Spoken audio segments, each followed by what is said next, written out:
News देख रहे हैं आप और मैं आपके साथ अलका सिंह। बुलेटिन में आपका बहुत बहुत स्वागत है। रुक करते हैं खबरों का। पीएम नरेंद्र मोदी और केन्या के राष्ट्रपति विलियम सामोई रूतो की मौजूदगी में भारत और केन्या के बीच समझौता ज्ञापन हस्ताक्षर किए गए। इस दौरान पीएम मोदी ने कहा कि पिछली शताब्दी में हमने यानी भारत और केन्या ने मिलकर उपनिवेशवाद का विरोध किया था। भारत और केन्या ऐसे देश हैं जिनका अतीत और भविष्य साझा है। एक प्रगतिशील भविष्य की नींव रखते हुए आज हमने सभी क्षेत्र में अपने सहयोग को मजबूत करने का निर्णय लिया है। वहीं केन्या के राष्ट्रपति विलियम सामोई रूतो ने कहा कि उन्हें आमंत्रित करने के लिए वो पीएम मोदी को धन्यवाद देते हैं। उनका शानदार स्वागत हुआ। उनके पारंपरिक महत्व और महत्व की व्यापक बातचीत हुई। उन्होंने कहा कि मैंने G20 की सफलतापूर्वक मेजबानी करने और अफ्रीकी लोगों के हितों का समर्थन करने के लिए प्रधानमंत्री मोदी का धन्यवाद देता हूं।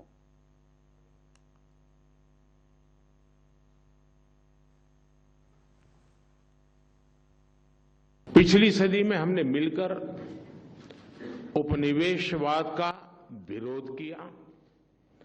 भारत और केन्या ऐसे देश हैं जिनका अतीत भी साझा है और भविष्य भी।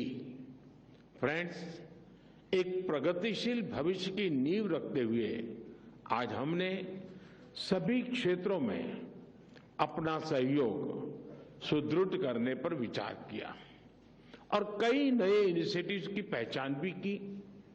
भारत और केन्या के बीच आपसी व्यापार और निवेश में लगातार प्रगति हो रही है। हमारे आर्थिक सहयोग के पूरे पोटेंशियल को रियलाइज करने के लिए हम नए अवसरों की तलाश जारी रखेंगे। भारत केन्या के लिए एक विश्वसनीय और प्रतिबद्ध डेवलपमेंट पार्टनर रहा है। Let me first take this opportunity on behalf of my delegation and I to thank my brother Prime Minister Modi for inviting me and for the excellent reception that we have received and hospitality extended to us while in this beautiful city of Delhi. I confirm we have had an extensive conversation and engagement on all the issues that are of mutual significance and importance between our two countries. I have congratulated Prime Minister Modi for successfully hosting the G20 and for successfully championing the cause of the African people, the 1.4 billion people in our continent, that today, because of Prime Minister Modi's engagement and championship, the Africa Union is now a member of the G20. I have also congratulated Prime Minister Modi for his leadership in the Global South and for summoning us in the Global South to the Voice of the Global South Summit that I was privileged to attend virtually. पिछली सदी में वहीं भोपाल में मुख्यमंत्री शिवराज सिंह चौहान ने कहा कि वो मुख्यमंत्री के दावेदार ना तो पहले थे, ना कभी रहे हैं और ना आज वो हैं। वो एक कार्यकर्ता के नाते बीजेपी के लिए काम करते हैं। बीजेपी की तरफ से उन्हें जो भी काम दिया जाता है उसके प्रति उनका समर्पित भाव होता है। वो अपनी क्षमता के अनुसार काम करते रहेंगे। प्रदेश की जनता का एक बार फिर से उन्होंने आभार जताया है। करने का प्रयास किया है। मैं मुख्यमंत्री का दावेदार ना तो पहले कभी रहा और ना आज हूं। मैं एक कार्यकर्ता के नाते सदैव भारतीय जनता पार्टी मुझे जो भी काम देगी उस काम को समर्पित भाव से अपनी संपूर्ण शक्ति, क्षमता और प्रामाणिकता, ईमानदारी से सदैव करता रहूंगा। मोदी जी हमारे नेता हैं और उनके साथ काम करने में हमने सदैव गर्व का और आनंद का अनुभव किया है। प्रदेश की जनता का एक बार फिर से राम जन्मभूमि अयोध्या में भगवान राम लला का भव्य मंदिर अब बनकर तैयार है और 22 जनवरी को हमारे प्रधानमंत्री श्रीमान नरेंद्र मोदी जी के हाथों प्राण प्रतिष्ठा होगी। हम सब अत्यंत आनंदित हैं, प्रसन्न हैं। बरसों तक संघर्ष हुआ है, रामलला हम आएंगे, मंदिर वहीं बनाएंगे, कई लोगों ने बलिदान दिया और आज वो सौभाग्य का दिन आया है जब भगवान रामलला भव्य मंदिर में विराजेंगे। उनके चरणों में बारंबार। वहीं 3 राज्यों में चुनाव के नतीजों पर झारखंड के मुख्यमंत्री हेमंत सोरेन ने कहा कि जो जैसी मेहनत करेंगे वैसे ही परिणाम आएंगे। पड़ेगा नहीं पड़ेगा वो तो आने वाला समय में पता चलेगा, लेकिन हम तो पहले भी कहे हैं जो जैसा मेहनत करेगा वैसा परिणाम आएंगे। हमारा तो इधर अभी व्यस्तता है, हमारी बात हुई थी खड़गे साहब से और देखते हैं, हो सकता है कि कोई प्रतिनिधि जाए। देखिए, सबको देश में बोलने की स्वतंत्रता है। अब ऐसा तो होता नहीं है कि किसी का मुंह बंद किया जा सके। ये तो जनता निर्णय करती है और जनता जो निर्णय करती है। वहीं समाजवादी पार्टी के अध्यक्ष अखिलेश यादव ने कहा कि जो चुनाव परिणाम आए हैं उससे आने वाले समय में इंडिया गठबंधन और मजबूत होगा। देश की जनता बीजेपी को हटाना चाहती है। अगर यही काम मान ले कि जनता परिवर्तन चाहती है तो मध्य प्रदेश के अलावा जिन प्रदेशों में सरकार बदली है बीजेपी के लिए चिंता का विषय होना चाहिए, क्योंकि जो सरकार में है उससे जनता नाराज है या जनता ने परिवर्तन के लिए वोट दिया है तो आने वाले समय में भी परिवर्तन का वोट पड़ेगा। जिन प्रदेशों में इसके बारे में मुझे कोई जानकारी नहीं है, लेकिन जो मैंने आपसे अभी कहा फिर कहता हूं कि जो परिणाम आए हैं आने वाले समय में इससे इंडिया गठबंधन और मजबूत होगा। देश की जनता भारतीय जनता पार्टी को हटाना चाहती है। अगर यही मानक हम मान लें कि लोग परिवर्तन चाहते थे, जिन प्रदेशों में सरकार बदली है और मध्य प्रदेश के अलावा मध्य प्रदेश की परिस्थितियां दूसरी रहीं, मध्य प्रदेश में दूसरे तरह का अगर गठबंधन होता तो परिणाम दूसरा भी हो सकता था। लेकिन जो परिणाम इन प्रदेशों से आए हैं, जनता परिवर्तन चाहती है, तो बीजेपी के लिए ये चिंता का विषय होना चाहिए कि जो सरकार में है उनसे जनता नाराज है या जनता ने परिवर्तन के लिए वोट दिया है, तो आने वाले समय में भी परिवर्तन। वहीं राजस्थान के निवर्तमान मुख्यमंत्री अशोक गहलोत ने बैठक के बाद कहा कि बहुत अच्छे माहौल में बैठक हुई और बैठक में प्रस्ताव पास हुआ है कि हाईकमान जिसको भी विधायक दल का नेता बनाएगा उसे स्वीकार करेंगे। निर्वाचित विधायक की बैठक हुई बहुत ही अच्छे माहौल में। विधायक दल की बैठक में प्रस्ताव पास हुआ है कि भाई हाईकमान जिसको बनाएगा नेता विधायक दल का उसको हम स्वीकार करेंगे। सर्वसम्मति प्रस्ताव ये हमारी परंपरा भी रही है, पूरी परंपरा का निर्वहन करते हुए प्रस्ताव। अब उसके बाद में कोई राय देना चाहें अपनी अलग से तो वो हमारे प्रभारी जो आए पर्यवेक्षक। वहीं नेशनल कॉन्फ्रेंस के उपाध्यक्ष उमर अब्दुल्ला ने कहा कि मेरे एक दोस्त हैं जो बीजेपी सांसद हैं, उन्होंने मुझसे 2 महीने पहले ही कहा था कि वे छत्तीसगढ़ में जीतने वाले हैं। अगर उन्हें पता था तो कांग्रेसियों को क्यों नहीं पता था। Unfortunately, in Chhattisgarh, in Madhya Pradesh, in Rajasthan, instead of going to the Supreme Court, they need to analyze the reasons, because some people saw the writing on the wall earlier. I will share with you, I have a member parliament BJP friend who 2 months ago told me that BJP is winning in Chhattisgarh. मैं उस वक्त हंसा, मैं सोचा ना अब ये क्या बात कर रहे हैं, क्योंकि छत्तीसगढ़ बीजेपी को देने के लिए कोई तैयार नहीं था। लेकिन 2 महीने पहले मेरे एक सांसद बीजेपी के दोस्त हैं, उन्होंने कहा कि छत्तीसगढ़ में वो जीतने वाले हैं। तो अगर उनको पता था तो कांग्रेस को क्यों नहीं। अब सुप्रीम कोर्ट छोड़िए। वहीं विदिशा भाजपा का गढ़ माने जाने वाले विदिशा विधानसभा क्षेत्र को पिछले चुनाव में कांग्रेस ने छीन लिया था। इस बार जिले की 5 विधानसभा सीटें भारतीय जनता पार्टी के कब्जे में हैं। विदिशा विधानसभा से जीते मुकेश टंडन का सोमवार को भव्य तरीके से स्वागत किया गया। जुलूस निकाला गया। माधवगंज चौराहे से शुरू होकर शहर के मुख्य मार्गों तक होते हुए ये जुलूस रामलीला मैदान में समाप्त हुआ। विजय जुलूस में नवनिर्वाचित विधायक मुकेश टंडन ने जहां लोगों का कदम से कदम मिलाकर अभिवादन स्वीकार किया। वहीं लोगों ने कदम कदम पर पुष्प वर्षा कर टंडन को बधाई दी। कार्यक्रम ने कार्यकर्ताओं ने परिश्रम की पराकाष्ठा कर दी। आज विदिशा शहर ने उस परिश्रम की पराकाष्ठा का सम्मान आज शहर में पूरे शहर वासियों ने किया है। इसलिए मैं शहर वासियों को धन्यवाद देता हूं, कार्यकर्ताओं का आभार व्यक्त करता हूं कि ये स्थिति बनी आपके परिश्रम की पराकाष्ठा करने से। हमारे साथ में जिले के अध्यक्ष हैं, बाकी पार्टी के सभी मंडल के अध्यक्ष, पार्टी के सभी वरिष्ठ नेतागण हैं। मैं आप सब लोगों से ये निवेदन जरूर करूंगा। 2018 में एक एक्सीडेंटली हमारी ये विधानसभा गई थी, मगर जब भी हमने बात करी तो सबने कहा कि मैं भी आज के वहीं उज्जैन में महाकालेश्वर मंदिर में भगवान श्री महाकालेश्वर के मार्गशीर्ष माह की पहली और कार्तिक मार्गशीर्ष माह की तीसरी सवारी सोमवार को शाम को निकली। सवारी निकलने से पहले श्री महाकालेश्वर मंदिर परिसर स्थित सभा मंडप में मुख्य पुजारी पंडित घनश्याम शर्मा ने भगवान श्री महाकालेश्वर के श्री चंद्रमौली स्वरूप का विधिवत पूजन अर्चन किया।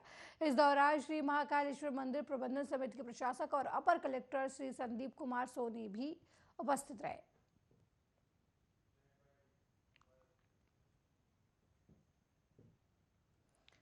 वहीं बालाघाट जिले की कटंगी विधानसभा सीट पर बीजेपी के गौरव पारधी ने जीत दर्ज की। पारधी की जीत का जश्न क्षेत्र के बीजेपी कार्यकर्ता और क्षेत्र के नागरिकों ने मनाया। आपको बता दें कि गौरव पारधी ने कांग्रेस के प्रत्याशी बोध सिंह भगत को 21,931 वोटों से हराया है। युवा नेता गौरव पारधी की जीत से क्षेत्र में जनता में उत्साह देखने को मिला।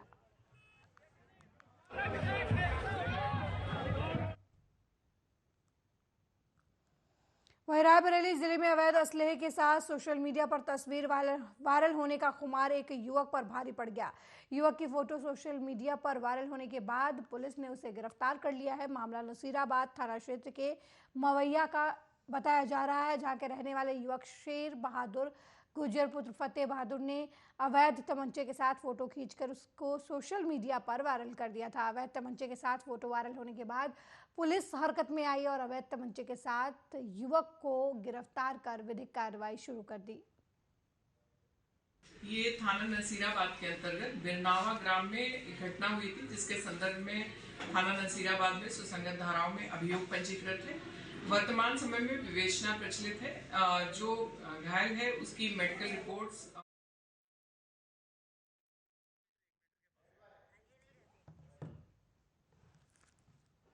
वहीं बालाघाट जिले के वाराशिवनी विधानसभा से विकी पटेल की जीत का जश्न मनाया गया। विधानसभा चुनाव में विकी पटेल ने 1003 वोटों से जीत दर्ज की है, जिसका विजय जुलूस निकाला गया। जुलूस में भारी संख्या में समर्थक नजर आए। विकी पटेल की जीत का जश्न इसलिए भी धूमधाम से मनाया गया क्योंकि उनके सामने क्षेत्र के मंत्री प्रदीप जायसवाल प्रतिद्वंदी थे।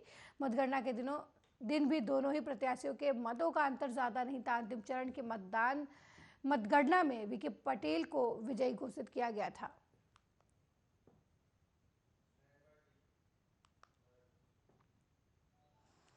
वहीं मध्य प्रदेश के दतिया में भारतीय जनता पार्टी के कद्दावर नेता डॉक्टर नरोत्तम मिश्रा को बड़े मतों के अंतर से हराने वाले कांग्रेस नेता राजेंद्र भारती के स्वागत का सिलसिला लगातार जारी है। सोमवार को उनके समर्थकों ने निवास पर पहुंचकर राजेंद्र भारती का पुष्पहार पहनाकर स्वागत किया। इस मौके पर मीडिया से मुखातिब होते हुए नवनिर्वाचित विधायक राजेंद्र भारती ने कहा कि ये दतिया की जनता की जीत है, क्योंकि पिछले 15 सालों से दतिया की जनता अन्याय और अत्याचार के कारण परेशान थी।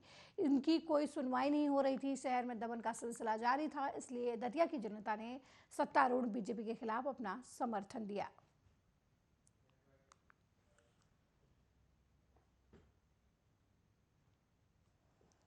वहीं उज्जैन की एक लैब के संचालक के खिलाफ एक युवती ने पुलिस में शिकायत दर्ज कराई है। शिकायत में युवती ने कहा कि वो लैब में ही काम करती थी। उसने नहाने के दौरान बाथरूम में हिडन कैमरा देखा। जब उसे इस बात की शिकायत संचालक से की तो उसने इस बात को मानने से इनकार कर दिया। युवती इस बात से आहत हुई। उसने पूरे मामले की शिकायत थाना मांधव नगर पहुंचकर पुलिस से की। पुलिस ने मामले की संगीनता को देखते हुए तुरंत लैब संचालक के खिलाफ मामला दर्ज कर कार्रवाई शुरू कर दी।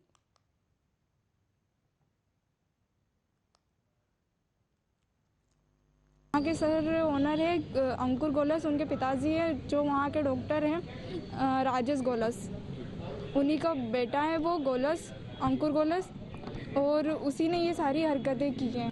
उन्होंने फिर मेरे को जाने नहीं दिया और मेरे साथ फिर मतलब उन्होंने ये बोला कि तुम नहीं जा सकती और मेरे को कैमरे के बारे में बताया और फिर उन्होंने उस कैमरे को छुपा दिया। वहाँ के सर ओनर है अंकुर गोलस, लैब टेक्नीशियन है, उसने थाना माधवनगर में रिपोर्ट की थी कि जो पैथोलॉजी का ओनर है उसने कुछ हिडन कैमरा वगैरह लगाया है। इस संबंध में थाना माधवनगर में अपराध पंजीबद्ध किया गया है, जिस संबंध में विवेचना की जा रही है। इसमें जो भी फैक्ट्स बताए गए हैं सभी पर जो है बारीकी से विवेचना की जाएगी और जो तथ्य सामने आएंगे उसके अनुरूप विधि अनुसार कार्रवाई की जाएगी। हाँ, इसमें कुछ वहाँ मौके से जो है इंस्ट्रूमेंट्स हैं या जब्त किए गए हैं। लैब टेक्नीशियन है, उसने वहीं अयोध्या में आपसी विवाद के चलते 2 लोगों में गोली चल गई, जिसमें एक युवक की मौत हो गई। इसके बाद जमकर मारपीट हुई, जिसमें 4 लोग बुरी तरीके से घायल हो गए, जिनका इलाज जिला अस्पताल में चल रहा है। बता दें कि थाना पूरा कलंदर के अवनपुर सरोहा गांव में पुरानी रंजिश की वजह से बच्चों के विवाद में गोली चल गई, जिसमें युवक विवेक सिंह घायल हो गया, जिसे इलाज के लिए जिला अस्पताल ले जाया गया, जहां डॉक्टरों ने उसे मृत घोषित कर दिया। वहीं सूचना पर पहुंची पुलिस ने मुख्य आरोपी अभिषेक सिंह को गिरफ्तार कर लिया है और पूछताछ जारी है। पीड़ित पक्ष की माने तो आरोपी अभिषेक सिंह का पुराना आपराधिक इतिहास रहा है, इसलिए बच्चों के विवाद के दौरान उग्र होकर आरोपी ने फायर कर दिया, जिसमें विवेक सिंह की मौत हो गई। इसके बाद दोनों पक्ष में मारपीट हुई, जिसमें 4 लोग घायल हो गए। फ्रेंड हमारे बड़े लड़के को उनके भांजे और एक और हमारे यहाँ पीछे की जानकारी हमें थी नहीं कि हाँ मेरे छोटे लड़के को शीशा लग गया था गाड़ी का, क्या कैसे इन लोगों ने बताया ही नहीं। तो आज मैं घर पे था और ड्यूटी आने के लिए तैयार था, तो हमने उनसे पूछा कि यार इस तरह से हम लोग आपस के रहने वाले हैं, उस तरफ तुम्हारा मकान है, इस तरफ तुम्हारा मकान है। तो अब वो जो है उग्र हो गए। अब हम क्योंकि ये थे और मैं था और घर पे कोई था नहीं, मैं तो बातचीत करने गया था। मैं पंचायत विभाग का कर्मचारी हूँ, हम लोग झगड़े झंझट में कोई भरोसा नहीं रखते हैं। तो मानवता के नाते हमने कहा क्योंकि वो अपराधी किस्म का आदमी है और उसके ऊपर 10-12 मुकदमे जनपद में लंबित हैं और क्योंकि पुलिस प्रशासन में ये आज थाना पूरा कलंदर में 2 पटीदारों के बीच में बच्चों के झगड़े को लेकर के विवाद हुआ था। इसमें एक पक्ष जो कि आरोपी पक्ष है उसके द्वारा दूसरे पक्ष पे गोली चलाई गई, जिससे दूसरे पक्ष को चोट आई थी। उसे तत्काल इलाज हेतु जिला अस्पताल लाया गया, जहाँ पे उनकी मृत्यु हो गई है। आरोपी जो नामजद अभियुक्त है उसको हिरासत में लेकर के पूछताछ की जा रही है।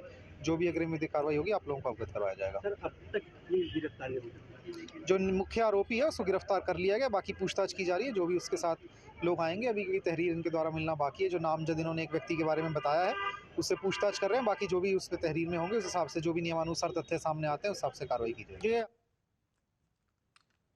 वहीं बुलंदशहर में विधानसभा विस्तारक प्रशिक्षण वर्ग कार्यक्रम की तैयारियां जोरों पर चल रही हैं। इस कार्यक्रम में विधानसभा विस्तारक प्रशिक्षण वर्ग सम्मिलित होंगे। कार्यक्रम में आगामी लोकसभा चुनाव को लेकर पदाधिकारियों को मूल मंत्र दिए जाएंगे। जानकारी के मुताबिक 2 दिन बीजेपी का प्रशिक्षण वर्ग कार्यक्रम चलेगा।